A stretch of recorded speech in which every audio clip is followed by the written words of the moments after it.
Ова не е само сторија за куче кое помага на болен човек. Ова е сторија за две суштества чии животи се надополнуваат. 35 годишниот Александар боледува од церебрална парализа. Пред 5 години, не можејќи да се сноси со последиците од болеста, тој запаѓа во психичка криза.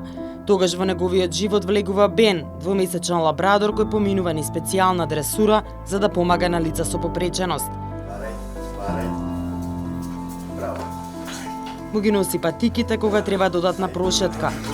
Изубете брзо, не тука, не. Не тај, браво, уме. Браво. Ја носи кесата кога одат да пазаруваат. Со часови играат со топка. Оди до него, истрениран да го штити, да ги препознава бариерите. А бариери има многу, почнувајќи од непристапниот терен по скопските улици, неприлагодени за лица кои се движат со количка, до неможноста да влезе во било која институција со куче придружник, преку погледите на луѓето кои не можат да ја разберат природната конекција меѓу куче и човек на кој му треба помош. Бен како можам да кажам дека фактички како човек е. Го заменува да не ги навредам персоналните асистенти.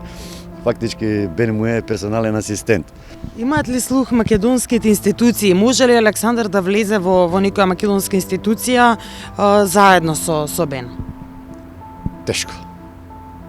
Тешко, зашто имаше случај Александар кај што тргна со него да му земе играчки, што се вика топка или некоја играчка за него или храна да земе за него, не му дозволија од обезбедувањето ради што било забрането со кучињата, зашто во Европа сегде и здраво способни луѓе кај што се одат во маркети, во кина, во ресторани со кучињата како придружници и немаат никакви проблеми. Овде кај нас се рачуна дека ако имаш куче придружник како да гледаат звер покрај тебе, се плашат.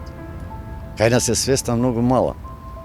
И тоа претпоставувам и на Александар му представува пречка во функционирањето. Му представува и тоа многу му представува, некојаш доаѓа и нервозен што некои луѓе дури како да речем ги пцуе. Нервозно ги пцуе, што се вика, како реагираат на кучето. А кучето воопшто ништо не им ни прави. Фактички ова куче што го гледате овдека е од мачка, да дојде мачка се плаши од мачка. А иначе е многу паметен. Кучето му помага на младиот Александар подобро да се носи со тешката диагноза, но државата замижува. Финансиската помош е мала, нема центри каде што тој може да престојува преку ден, а голем дел од лековите семејството ги купува приватно. Има церебралци кај што можат и да работат. Еве Александар на компјутер работи.